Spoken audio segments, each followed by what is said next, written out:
Fui moço e já agora sou velho, porém jamais vi o justo desamparado, nem a sua descendência mendigar o pão.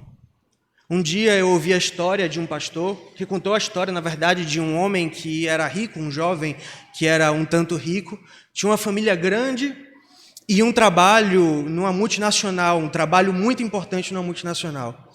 Até que um dia ele foi chamado ao escritório do seu chefe e o presidente da empresa ofereceu o cargo de vice-presidente da região Norte e Nordeste para ele. Que bênção! Mas tem um porém, só tem um pequeno detalhe, um pequeno problema. Ele teria que fazer vista grossa a muitos documentos fraudulentos que a empresa estava emitindo e assiná-los. O que vocês diriam para ele?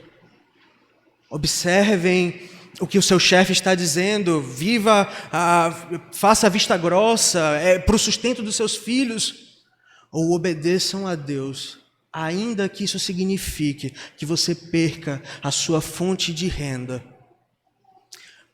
Realmente é fácil, a Bíblia nos diz que importa obedecer a Deus do que a homens. Mas quando nós olhamos, irmãos, humanamente falando, quando esse homem olha para os olhos da mulher que ele jurou proteger e prover, quando ele olha para os seus filhos que dependem em tudo dele, será que realmente é fácil fazer esse sacrifício? Nosso texto hoje vai apresentar exatamente um contexto muito parecido com o que nós vemos nessa ilustração. Irmãos, essa história se passa numa época em que ser fiel a Deus Javé era custoso ao crente. Ser fiel a Deus numa nação que amava Baal, que adorava Baal, podia custar caro e até a própria vida do crente. A viúva, pobre e fiel dessa história, sofreu muito porque o seu marido foi um homem fiel a Deus. Mas são nesses momentos de sofrimento, é exatamente nesse momento de escuridão que nós podemos entender que é quando nós não temos esperança nenhuma, nós recebemos do Senhor esperança. Deus apresenta-se, irmãos, no fundo do poço ao necessitado como Deus provedor e o Deus cuidador. E é por isso que nosso texto nos ensina hoje que Deus é a esperança dos que não têm nome e a ajuda dos desamparados. Nosso texto, meus irmãos, nos ensina hoje que Deus é a esperança dos que não têm nome e a ajuda para os desamparados. Nosso texto começa então no verso 1 e 2 dizendo que Deus é a esperança daqueles que não têm nome. Antes de adentrar propriamente nos versos, irmãos, é importante falar do contexto que estava acontecendo aqui no livro de 2 Reis. Então, esse livro começa exatamente com a mudança, né? Não é mais Elias o profeta líder do povo de Deus, mas Eliseu toma o lugar de Elias. E Eliseu, né, ele começa o ministério dele de forma gloriosa. Se vocês se lembram, Elias foi chamado pelo próprio Senhor para morar com ele. Elias não morreu, Elias foi chamado. E Eliseu começa seu ministério jogando as vestes de Elias no chão e o rio Jordão abre. Que milagre maravilhoso. Logo depois, Eliseu sai e encontra a cidade de Jericó. E a cidade estava sofrendo com o solo sem nutrientes, um solo que não dá frutos e uma água apodrecida.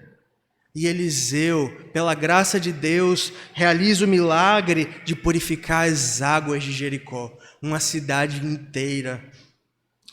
De abrir o Jordão, purificar a água de Jericó, Eliseu, no capítulo 3 de 2 Reis, ainda vai ser conselheiro do próprio rei Josafá. O rei Josafá chama ele. Será que nós vamos ganhar a guerra contra os moabitas? E Eliseu fala, vai para a guerra, vocês vão ganhar. Mas a expectativa do nosso texto é que Eliseu continue a realizar esses feitos maravilhosos. Eliseu ajudou uma cidade, abriu um rio, foi conselheiro de um rei.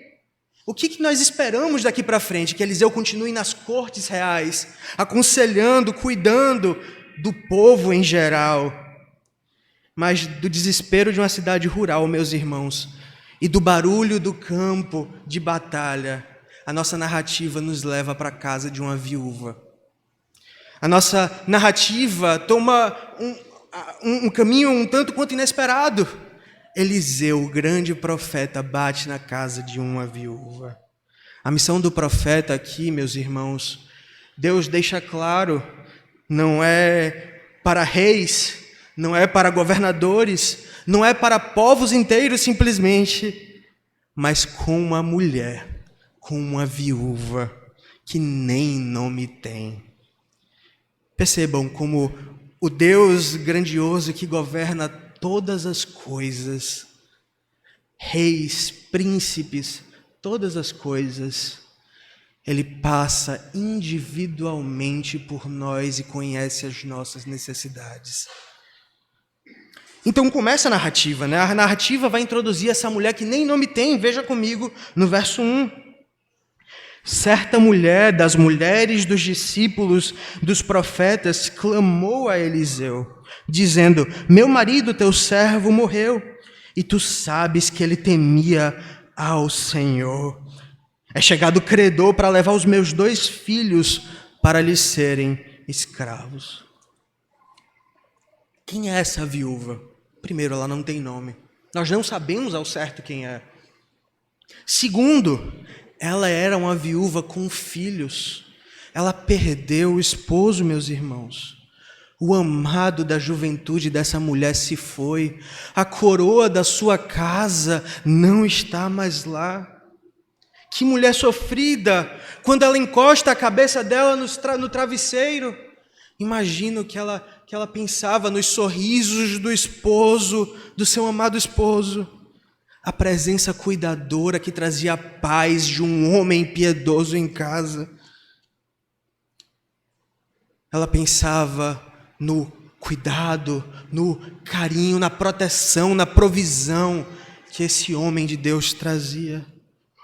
Quão importante, e eu creio que vocês casados devem atestar isso, quão importante é a figura do homem em casa. A mulher muitas vezes se desespera, e quão importante é ter um homem calmo, provedor nas situações de dificuldade para cuidar da alma da sua esposa. E nem isso ela tinha. Ela perdeu seu esposo. Terceiro, ela era uma viúva de um profeta fiel ao Senhor, no meio de um povo que amava a Baal. O esposo dessa senhora, dessa viúva, era um homem fiel a Yahvé, num tempo em que ser fiel ao Senhor custava tudo, e até mesmo a própria vida. Provavelmente, como alguns comentaristas apontam, meus irmãos, esse texto acontece durante o regime de Acabe. Acabe foi um rei conhecido por amar, fazer como esporte, por causa de sua esposa Jezabel, matar os fiéis a Deus. Ele tinha prazer nisso, porque sua esposa tinha prazer nisso. Foi um reinado sangrento, foi um reinado ruim, foi um reinado em que os profetas sofreram grandemente. Vejam comigo, por favor, 1 Reis 16, versículo 31.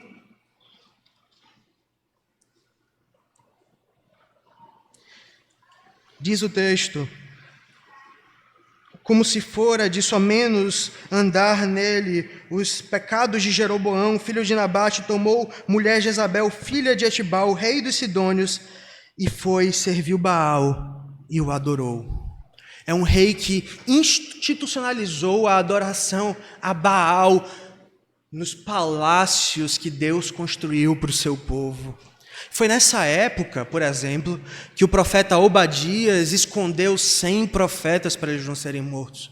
E não só escondeu 100 profetas, mas alimentou esses 100 profetas que não tinham sequer o que comer.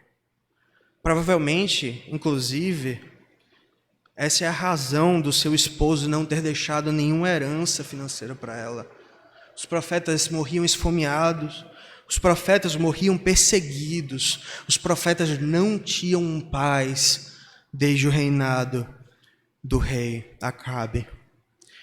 Provavelmente é esse o motivo dele não ter deixado alguma herança.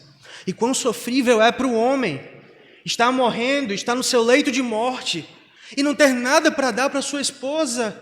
A única coisa que ele pôde dar é a bênção do Deus vivo sobre a vida dela. Mas sustento algum, tudo porque ele foi fiel a Deus em terra de Baal.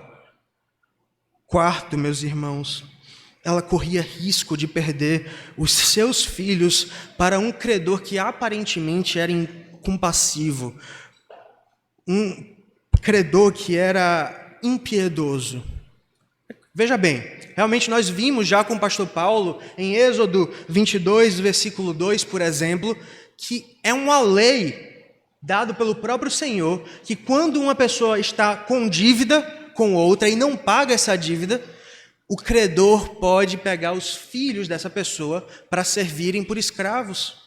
E essa escravidão deveria durar no máximo 7 anos, e todos os escravos deviam ser livres no ano de jubileu. Era prática de Israel e o próprio Senhor instituiu. Mas, se está na lei, então, por que ele seria um credor impiedoso? Se ele está simplesmente cumprindo a lei. Por que ele aparenta ser impiedoso? Porque, meus irmãos, nós temos que saber aplicar bem a lei. Nós temos que entender as circunstâncias. Essa lei foi criada para aqueles preguiçosos que viviam de dívidas, aqueles preguiçosos que pegavam emprestado irresponsavelmente, sem saber como pagar de volta. Essa lei serve para os preguiçosos, aos irresponsáveis, que acumulam dívidas. Mas a mulher de um profeta fiel e Yahvé, que precisa tanto sustentar seus filhos, você acha justo que esse homem tire o alimento dessa mulher? Não é assim que se aplica a lei, meus irmãos. Na verdade, cabe ao povo de Israel sustentar os seus profetas. E ele não se preocupa com a mulher do profeta. Por esse motivo, Davi falou, né? Caiamos nas mãos do Senhor, porque muitas são as suas misericórdias. Mas ai de mim, cair na mão dos homens, não caia eu. O Senhor é rico em misericórdias, mas cair nas mãos de homens impiedosos, não caia eu, como ele diz, 2 Samuel 24. Mas nós vamos ver, irmãos, que o texto segue. Essa mulher que sofria com o luto do seu amado esposo, com a morte da coroa da sua casa, do servo de Deus, essa mulher que não tinha o apoio dos seus vizinhos, essa mulher que estava sozinha, que ninguém ajudava, essa mulher que ou não tinha família, ou a família simplesmente amava Baal para não apoiar ela, essa mulher que não tinha ninguém, onde é que ela vai encontrar ajuda? Onde é que ela vai ter esperança? Ah, irmãos, vejam no verso 2, veja no começo do verso 1, certa mulher clamou a Eliseu. Onde ela iria encontrar esperança, senão no Senhor de toda esperança? Irmãos, se lembrem, ela era esposa de um profeta fiel a Deus. Esse profeta não deixou ouro, não deixou prata. Esse profeta não deixou muitos azeites para essa mulher, mas deixou algo muito mais precioso, deixou uma riqueza que nós não conseguimos medir, uma riqueza que é mais preciosa do que todas as demais riquezas. Ele deixou o conhecimento do Deus Altíssimo naquela casa. Ele deixou o conhecimento do Deus Todo-Provedor, do Deus fiel. Essa é a herança que esse profeta deixou. É muito mais precioso do que qualquer ouro. Que maravilha, meus irmãos. Um homem que não tinha nada para deixar, deixa a principal coisa de herança, a fé no Senhor que cuida dos desamparados. Então ela corre para o profeta Eliseu, que era a boca de Deus na época, o profeta, a boca de Deus no povo. enquanto ela coloca o seu fardo em Eliseu. Eliseu coloca o fardo sobre Deus, e Deus cuida dessa mulher que nem nome tem. Vejam, irmãos, como Deus cuida. Veja o verso 2, o começo do verso 2. Eliseu lhe perguntou, depois dela ter chamado: que hei de te fazer? Perceba que Eliseu estava pronto para ajudá-lo. A mulher chega ao seu encontro e ele: como eu posso te ajudar? Nem mesmo o rei Josafá tinha esse acesso a Deus, esse acesso a Eliseu que essa mulher gozava. Veja comigo, por favor, 2 Reis 3, versículos 12 a 13. Disse Josafá: está com ele a palavra do Senhor, com Eliseu. Então o rei de Israel, Josafá, e o rei de Edom desceram a ter com ele. Mas Eliseu disse ao rei de Israel: que tenho eu contigo? Que tenho eu contigo? O rei de Israel, o monarca, que tenho eu contigo? A mulher sem nome, como eu posso te ajudar? Que hei de fazer? Irmãos, aplicando essa parte, Eliseu como um profeta era um tipo de Cristo, o profeta. Inclusive, os milagres de Eliseu, que começa no capítulo 4 e termina no capítulo 6, parece muito com a bateria de milagres que Cristo executa em Marcos 5.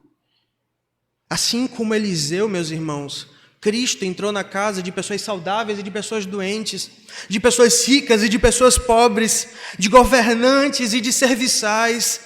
O nosso Senhor Jesus Cristo não ouvia o grito das pessoas porque elas eram ricas ou elas tinham condição. Quando nosso Senhor saía nas ruas, Ele ouvia os necessitados, aqueles homens cheios de fé, gritando: filho de Davi, tem compaixão de mim. Homens sem nome, homens sem pompa, eu e você, meus irmãos. Ele nos ouve. O Senhor cuida das coisas grandiosas. O Senhor cuida do rei, o Senhor cuida do destino da nação, o Senhor cuida dos governantes, mas o Senhor também cuida de mim. O Senhor também cuida de você.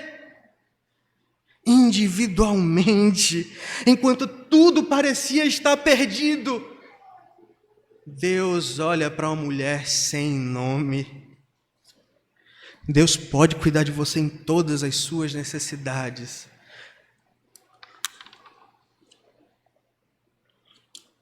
Como é importante também lembrarmos, irmãos, que nós vivemos num mundo que adora a Baal e se ajoelha diante de Moloque. E muitas vezes nós, como povo de Deus, perdemos diversas coisas por seguir ao Senhor. Às vezes perdemos amigos, perdemos oportunidades de ganhar mais dinheiro. Não abrimos os nossos restaurantes no domingo, por exemplo, ou não aceitamos emprego que envolva trabalhar 100% no domingo. Perdemos dinheiro, perdemos amigos. Muitas vezes o povo de Deus pode andar no deserto aqui na terra, mas isso não importa muito, irmãos. Ainda que nós caminhemos num deserto escaldante de circunstâncias, nós temos um Deus que transforma a rocha em manancial de águas. É muito melhor estar com Deus no deserto do que estar no mundo junto a Satanás. Vale a pena seguir a Deus no mundo que ama Baal. Vale a pena seguir a Deus no mundo que ama o aborto. Vale a pena seguir a Deus no mundo que odeia Ele.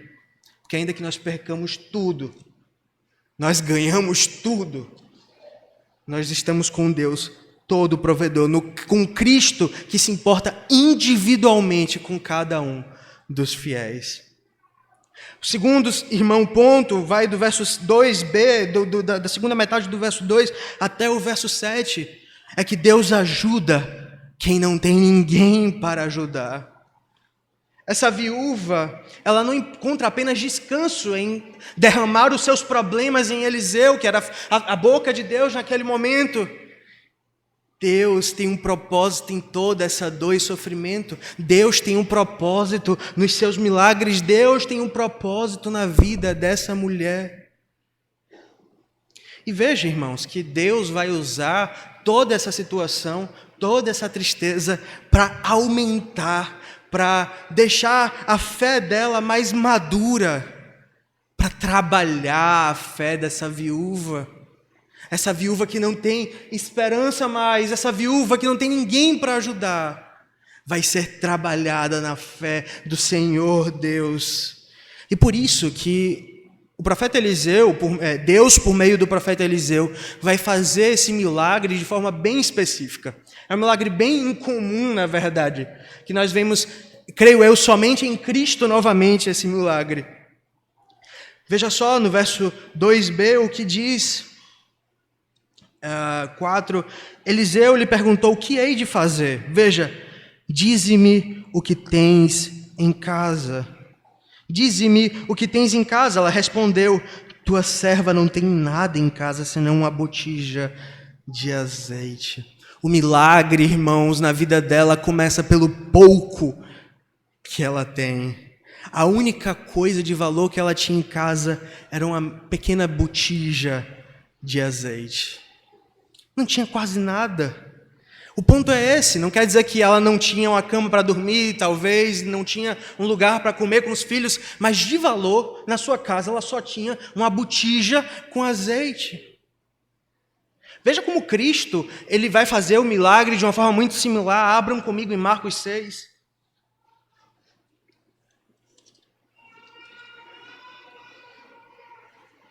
Aquele episódio em que Deus multiplica pães e peixes. Começando no versículo 38, o povo aqui está ouvindo a Cristo Jesus e eles não têm mais o que comer. E os discípulos, eles pedem que Cristo despeça o povo para que eles comam. Aí Cristo responde o seguinte no verso 37, porém eles lhes respondeu, dá-lhes vós mesmos de comer. Disseram-lhe, iremos comprar 200 denários de pão para lhes dar de comer. É impossível dar de comer para toda essa gente. E ele lhes disse, quantos pães tendes? E de ver. E sabendo eles, responderam, 5 pães e 2 peixes. Então Jesus lhes ordenou que todos se assentassem em grupos sobre a relva verde, e o fizeram repartindo em grupos de 100, 150, de 100 e de 50 em 50. Tomando ele os 5 pães e os 2 peixes, erguendo os olhos aos céus, os abençoou e partindo os pães, deu-os aos discípulos para que os distribuíssem, e por todos repartiu também os 2 peixes. Todos comeram e se fartaram. O que Deus está fazendo aqui? O que Deus está fazendo com essa mulher? Veja o que tu tens em casa, vê quantos peixes você tem. Ele está colocando a fé daquela mulher no Deus vivo e não nos meios. O que tu tens em casa, mulher? Eu não tenho quase nada, Senhor. O que vocês têm, discípulos? Eu tenho só alguns peixes, pouquíssimos e poucos pães. Deus vai usar o pouco. Deus vai usar a necessidade. E vai mostrar que é Ele quem sustenta. É exatamente isso, é Ele quem sustenta o seu povo. Ele vai dar o sustento, Ele se coloca aqui exatamente como o Deus provedor no pouco. Vocês têm pouco, e eu que vou fazer o seu sustento, eu vou fazer você comer e se fartar. Segundo, o texto segue no verso 3. Então disse ele, vai, pede emprestadas vasilhas a todos os seus vizinhos, vasilhas vazias, não poucas. Ela deveria seguir para os seus vizinhos pedindo emprestado vasilhas. Então, enquanto, em primeiro lugar, Deus coloca que a fé deve ser no Deus vivo sustentador e não nos meios, aqui o profeta descreve um plano absurdo para que essa mulher possa demonstrar a sua fé unicamente em Deus. Primeiro a mulher diz, eu não tenho nada. Depois o profeta coloca um plano absurdo para ver se essa mulher vai ter fé o suficiente para bater nas portas e pedir para uma vasilha, mesmo sem explicação. Esse é um padrão bem interessante, na verdade, nos milagres do nosso Senhor. Em Hebreus 11, nós vamos ver, por exemplo, que Noé, antes mesmo de dar as primeiras chuvas, antes mesmo do céu ter se tornado cinza, Noé começou a construir uma arca porque ele acreditou na palavra do Senhor.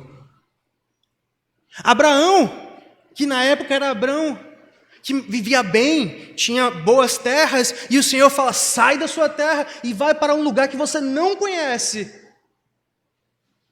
E Abraão ouviu a palavra do Senhor, e ele é nosso pai na fé por conta disso. A viúva precisou exercitar a fé dela. Vai, pede para os seus vizinhos.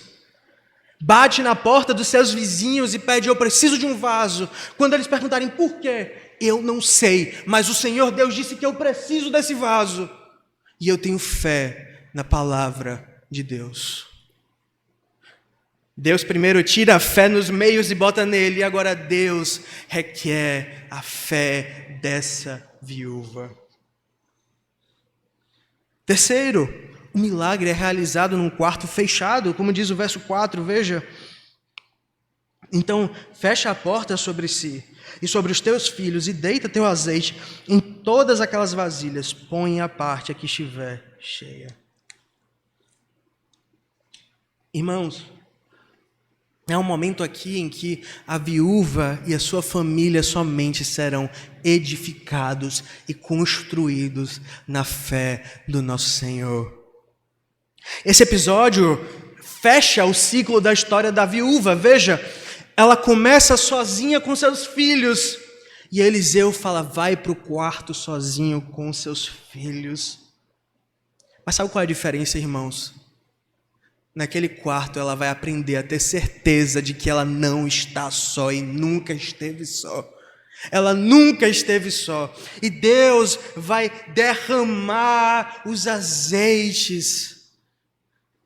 E Deus vai multiplicar os azeites, ensinando para aquela mulher, fortalecendo a fé daquela mulher, de que ela nunca vai estar só. Nunca vai estar só. Ela começa só e desesperada, e no verso 4, Deus convida ela a aprender de que ela nunca estará realmente só.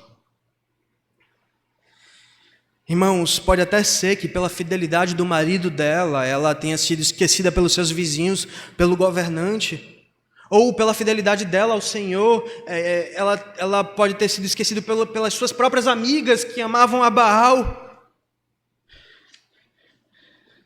Mas Deus está no quarto com ela, e Deus nunca vai esquecer dessa viúva sem nome. Ainda que o mundo esqueça dela, Deus está com ela. Um comentarista também, irmãos, indica que esse ato de fechar a porta é para que aquele milagre fique em família. A providência de Deus certamente é uma obra que nós amamos falar para os outros, mas nós devemos ter muito cuidado quando nós fazemos isso. Porque muitas vezes, quando nós vamos contar como Deus fez coisas grandiosas por nós, nos sustentando em momentos de dificuldade, às vezes nós glorificamos mais a nós mesmos do que a Deus. E desde o começo aqui, Deus está dizendo, a glória é minha. A glória é minha. Eu vou sustentar essa viúva. No verso 5, então, essa mulher volta para casa. Essa mulher volta para casa, eu imagino que ela esteja animada. Eu imagino que ela esteja cheia de esperança para experimentar essa providência de Deus na sua vida. Quando ela chega em casa, a resposta de fé que ela dá com seus filhos é fenomenal. Leiam comigo, irmãos, prestem atenção. Partiu, pois, dele e fechou a porta sobre si e sobre seus filhos.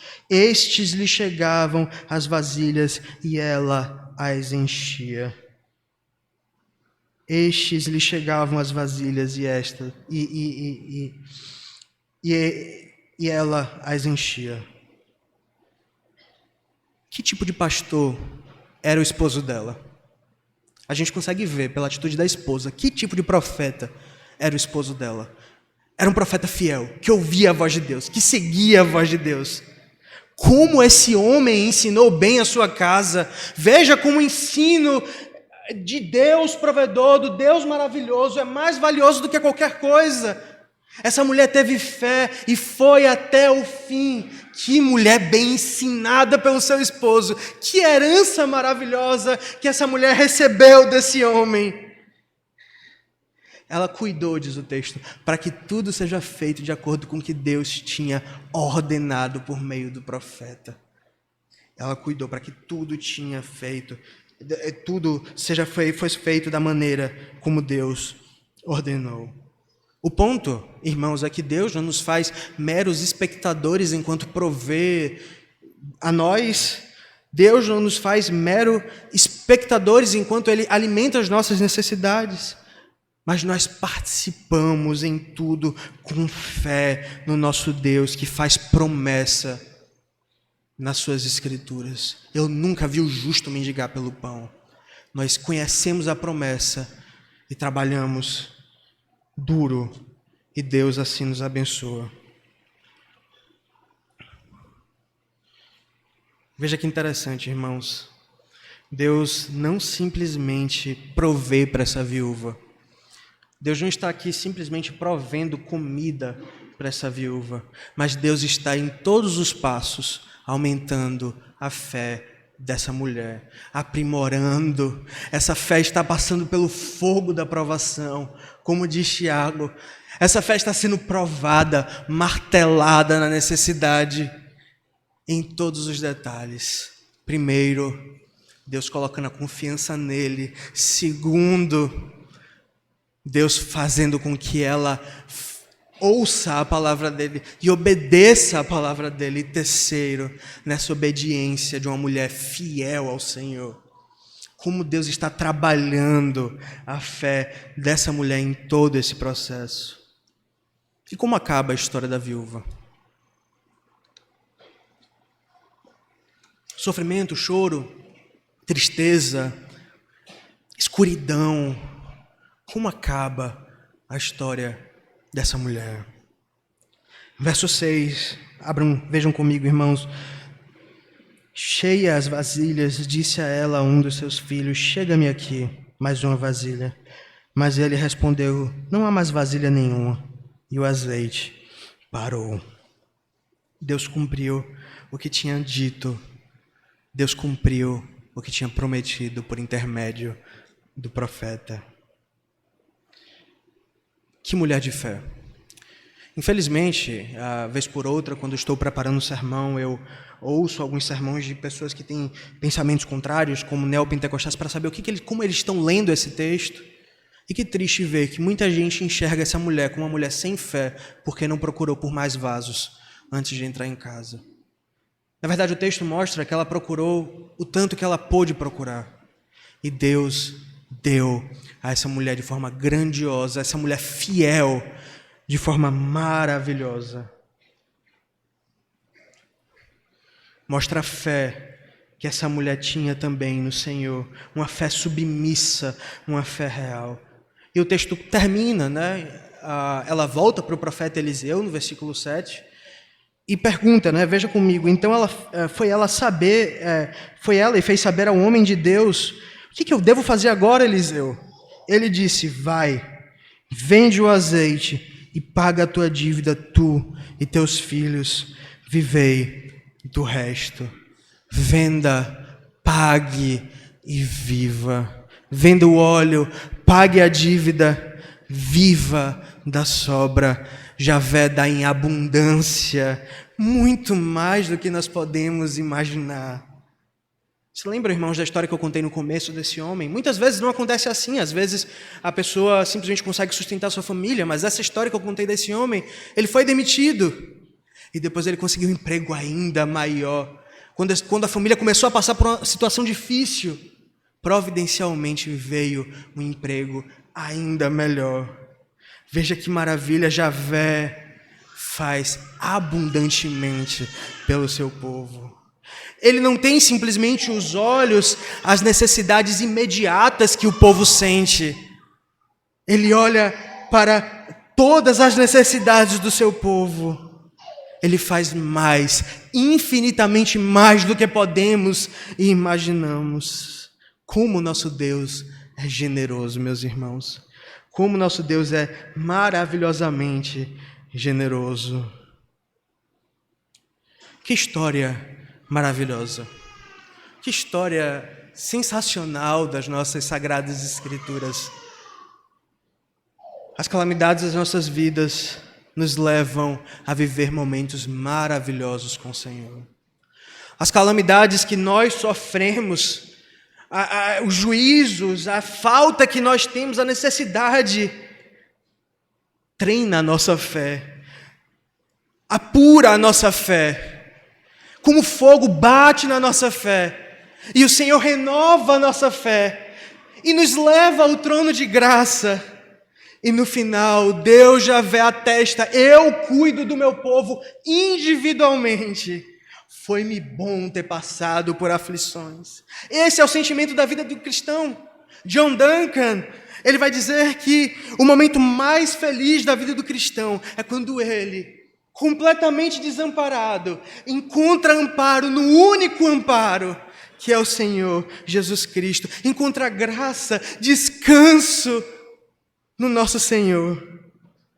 O cristão, irmãos, é feliz quando coloca os seus problemas, os seus fardos diante daquele que sabemos e cremos que é fiel. Irmãos, diante das calamidades, esse texto também nos ensina que nós devemos ter a fé que essa mulher teve. Nós devemos ter a fé para acreditar na palavra de Deus. Assim como ela confiou no que Deus disse por meio do profeta, nós somos convidados a confiar nas promessas de Deus maravilhosas nas Escrituras. Como no Salmo 121 que cantamos, como no Salmo 121 que acabamos de cantar. Elevo os meus olhos para os montes, de onde me virá o socorro? O meu socorro vem do Senhor. Como no Salmo 91, meus irmãos, que de forma maravilhosa, Deus também é o socorro do seu povo. Veja os últimos versos, Salmo 91. Porque a mim se apegou com amor o Senhor, e eu o livrarei. Poluei a salvo, o Senhor nos porá a salvo, porque conhecem o meu nome. Ele me invocará, e eu lhe responderei na sua angústia. Eu estarei com ele, livrá-lo-ei e glorificarei, saciá-lo-ei com longevidade, e lhe mostrarei a minha salvação. Opa! A salvação do Senhor está em jogo aqui. Veja só comigo, por favor, em Romanos 5. Como nosso Deus é generoso, meus irmãos. Em todas as coisas, em todas as provisões. Romanos 5, versículo 1 ao versículo 4, versículo 5. Justificados, pois, mediante a fé, temos paz com Deus por meio de nosso Senhor Jesus Cristo, por intermédio de quem obtivemos igualmente acesso pela fé, e a esta graça na qual estamos firmes e gloriamo-nos na esperança da glória de Deus. E não somente isso, eu me glorio, eu tenho felicidade nas minhas próprias calamidades, nas minhas tribulações, sabendo que a tribulação produz perseverança, a perseverança, experiência, a experiência, esperança. Ora, a esperança não confunde, porque o amor de Deus é derramado em nosso coração pelo Espírito Santo que nos foi outorgado. Que esperança traz a calamidade. Que Deus generoso.